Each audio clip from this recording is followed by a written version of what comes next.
Hello and welcome to a bit of a special show from Engage for Success.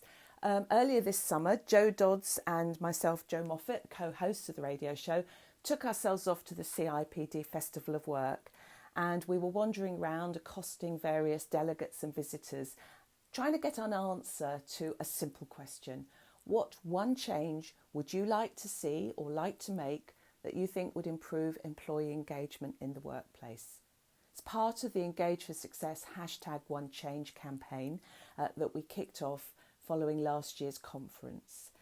So have a listen. There were some interesting and thought-provoking answers, and if you're inspired to have a go, then do upload your thoughts through Twitter or share them on LinkedIn, remembering to use the #OneChange and tagging Engage for Success in your posts. So enjoy. One change I would make to improve employee engagement would be to really say to all leaders, just listen to your people, because engagement falls away when people no longer feel a part of it or they've lost connection. And just listen to what they're saying and why they're saying it and get to the heart of it and bring that engagement back in again.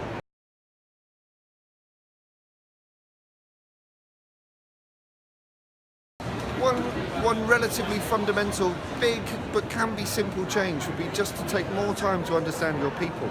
If you really understand your people and they feel like they have an ownership over what they're doing and they feel a sense of community, everything else will follow in terms of productivity, well-being and success.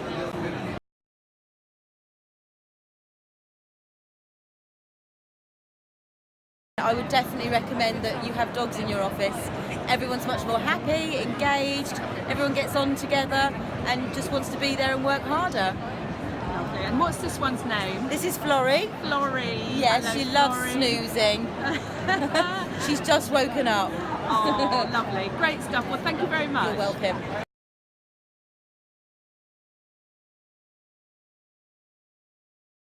I'm Bob Hughes, I'm the CEO of the Fortin Group, I'm also a board director of Engage for Success. One thing I'd like to see is the egos of leaders surgically removed. I think that the thing that gets in the way of great management and great leadership is the ego of the leader. And if we were able to do something about that, the quality of the conversations would improve, the quality of engagement would improve, and the people would feel more fulfilled in their work.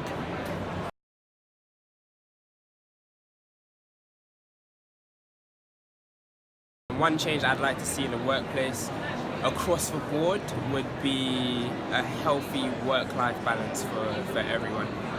I feel when people are happy outside of work, not actually thinking about work, they do better when they're at work, if that makes sense. So make sure that people have a good balance between work and their personal life really improves performance at work.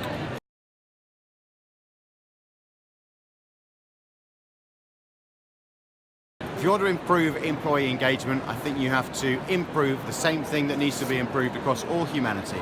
We need more listening, more understanding, and less self-centeredness.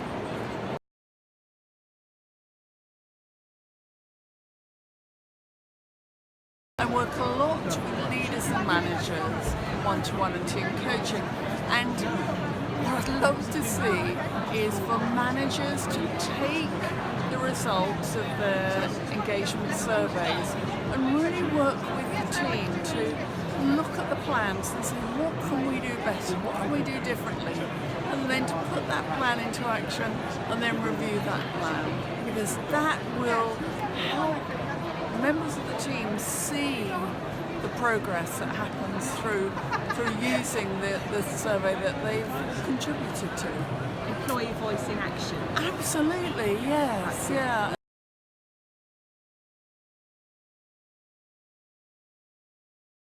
If I could change one thing, it would be to drive more regular conversations about performance between employees and their managers. And if I could add to that a little bit, one little bit of magic I would do is to make the responsibility for the conversation and put it in the hands of the employee rather than the manager. And the reason for that is that each manager may have 5, 10, maybe even more direct reports, whereas each employee typically has one manager. So it becomes a much easier, more doable process when it's in the hands of the employee.